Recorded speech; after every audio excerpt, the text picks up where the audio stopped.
جولة جديدة من قناتكم جولتنا اليوم في شارع المستجد بحي ميام.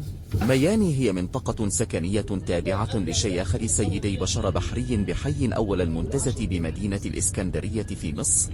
سميت بهذا الاسم نسبة إلى مدينة ميامي في ولاية فلوريدا الأمريكية. تستحوذ ميامي على مساحة واسعة من حي أول المنتزه، وخاصة مناطق بحري قطر أبو قير، وهي منطقة سياحية قريبة من شاطئ البحر، لذلك يوجد بها عدد كبير من المطاعم والمحل التجارية.